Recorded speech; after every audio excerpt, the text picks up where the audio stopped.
Welcome back to my channel, everybody. I'm Movie Micah. Today we have another movie review. The long-awaited sequel, Bill and Ted Face the Music, has finally gotten here. So did it live up to Bill and Ted's excellent adventure and bogus journey? Let's find out. Before we get started, tell me your thoughts on this movie. Have you seen it yet? Are you planning on it? Do you like this Bill and Ted franchise as a whole? Tell me all your thoughts in the comments down below. But without further ado, let's get into my review.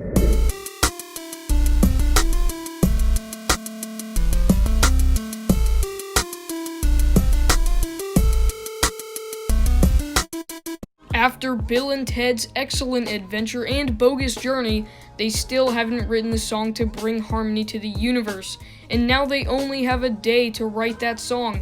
Bill and Ted Face the Music is the third installment into this franchise that was just released on Friday. It's directed by Dean Pariseau and stars Alex Winter as Bill and Keanu Reeves as Ted once again.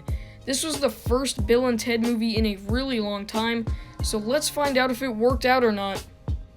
First, I want to say that these actors jumped right back into their roles basically perfectly. Alex Winter and Keanu Reeves still seemed like Bill and Ted even after a really long time, and that's something we need to appreciate.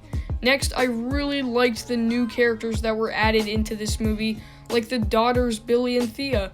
Something that kind of surprised me was the emotion in this film, because Bill and Ted still hadn't written the song and people were starting to give up on them. But what I really liked about Face the Music was the way it combined what we loved about the first two films.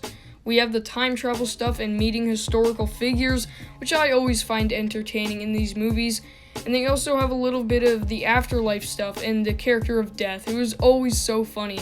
It also had Bill and Ted meeting different versions of themselves in the future, once again, which I loved. Overall, this movie really did serve as a satisfying conclusion to the trilogy. Now let's move on to the bad. I thought there were a couple too many plot lines squished into this film. They have the main plot with Bill and Ted. They also have the plotline of their daughters going throughout time. There's also a plotline about their wives, and there's even a plotline about a killer robot. So while I did enjoy this film, there were a couple too many things going on, and now it's hard for me to say this, but this movie honestly wasn't all that funny to me. The first Bill and Ted film is by far still the funniest. This one didn't really have the greatest comedy, but those are the only real issues I had with this movie. So let's move on to my final score. At the end of the day, I really enjoyed this film. It managed to keep the craziness and charm of the other films while also adding more emotion to the mix. It also gave us a great conclusion to this excellent trilogy. It has its problems, of course, but I do think it did what it was supposed to do. This film could have been really bad because it's been a long time, but I'm happy to say it worked out. So my final score for Bill and Ted Face the Music is a 74%. I would definitely recommend this movie. You might want to wait until the price gets lower, but if you like any of the Bill and Ted movies, you should check it out.